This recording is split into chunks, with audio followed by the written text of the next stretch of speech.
Okay, ladies and gentlemen, welcome to our Zoom recording. We'll try this one of how America becomes an empire, imperialism. We're going to talk about the context of imperialism today before we jump into Hawaii annexation and the Philippine-American War. So, how does America become an empire? Um, a couple of ways.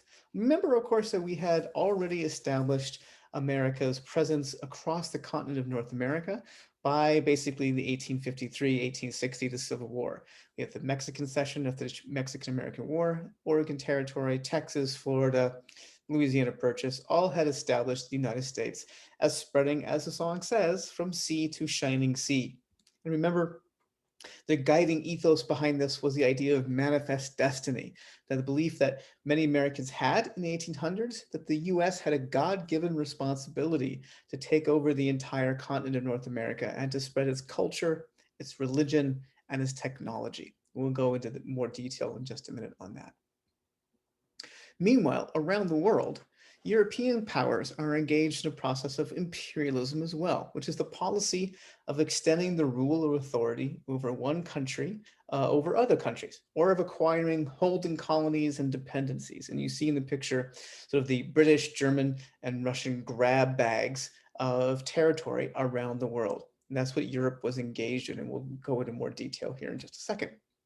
For example, the scramble for Africa between 1880 and 1914, when many European countries were competing with each other for land and resources in Africa. This is a cartoon, of course, a picture Africans engaged in having to clean the boots of British oppressors. And you can see that many of these policies have their roots in racist ideology. The idea, of course, was to divide up Africa and establish colonies so that European countries have a sphere of influence and have a market for raw materials and finished goods, very much the mercantilist system of the American colonies that originated in the 16 and 1700s. This is the natural extension of that even farther. And so Africa was one place that this happened between 1880 and 1914. You can see the map there of territories that were taken over by European countries. This was not the only place it happened. Asia was also being carved up. And this is a picture about China in particular and the open door policy. But people are arguing over how to divide up China. And China, you can see in the picture there, is saying, wait a minute, what's going on? Why are we doing this? And you see caricatures of other various European and Asian countries at the time. Japan was also involved in the division of China. But Asia is being carved up as well.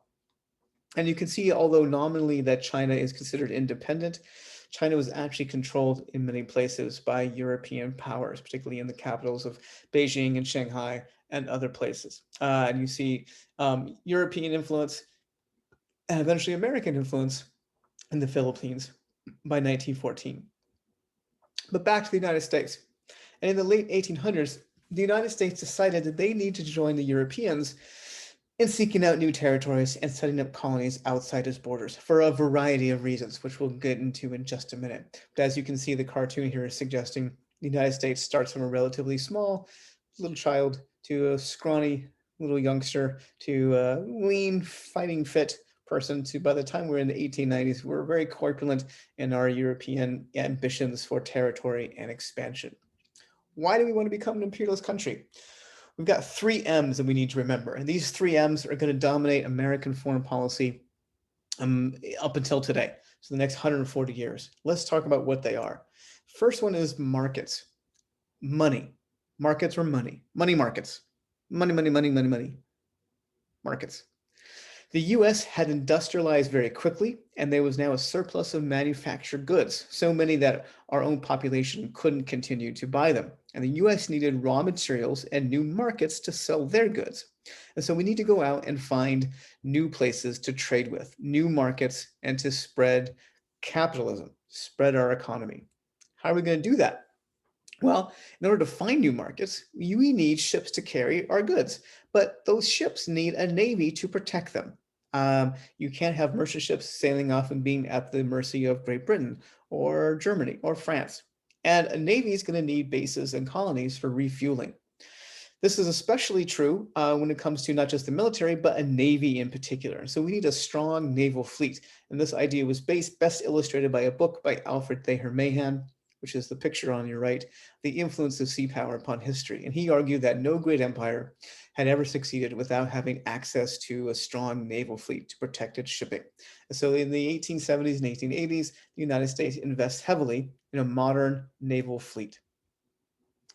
Last M, folks, we believe is that it is our moral missionary purpose to spread our religion and political system to new countries. If you remember, Manifest Destiny was to spread culture, religion, and technology.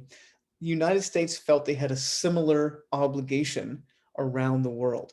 Many Americans in particular believe the US were superior to people of color in Latin America, in Asia and Africa.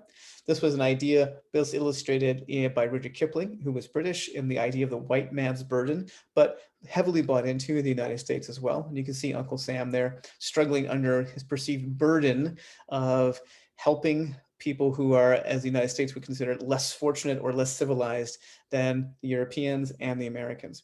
And when it comes to this moral issue, Americans believed it was their special responsibility because, unlike Europe, they were democratic and they believed in economic opportunity and they believed in Protestant Christianity. Europe was hierarchical. They still had kings and queens and aristocracies. Europe's religion generally tended to be Catholic, which had a pope at its top, bishops and cardinals, and very hierarchical and monarchical, telling people what to do. And their economic system was one that was closed off and monopolistic. And so in the United States, they felt there's economic freedom and opportunity. We felt democracy is something that we value and we will bring to other countries. And Protestant Christianity, in which all you need is the ability to read a Bible and have a relationship with God, is much more democratic than Catholicism. And so if anyone's going to spread culture, religion, and technology to other places, it better be the United States and not Europe. So many Americans felt that it was our special responsibility to spread our civilization and to prevent other people from being oppressed by Europe. Now, not everybody at this time believed in these ideas. There were very strong critics who were critical of the 3M concept of American imperial policy. And they opposed it for three basic reasons, 3 C's, as we like to call them. So here's our other big 3 C's we need to remember. The first one is cost.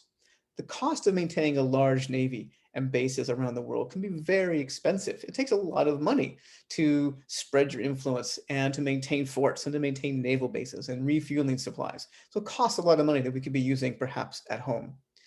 It also can generate conflict. Not all countries or territories might want to be forced to be free, and they might rebel. That might cause violent conflict. Or we might be in conflict with European powers for different territories. So it can cause conflict. And as you know, violent conflict can, of course, lead to death. So we have cost and conflict. And then our third C is the idea of contradiction. The US was founded on the idea of self-determination, the idea that people should choose their leaders and not have these decisions made by others. It's a little contradictory for us to say, we're going to force you to be free the way we want you to do. We're going to control you, and eventually we'll give you democracy. Eventually we'll give you economic opportunity. But right now we know better. So it's damaging not only for our democracy, because if we can control other people and tell them what to do, what's to prevent us from doing that at home? But it's damaging and contradictory to our principles around the world as embodying the ideas of freedom and self-determination.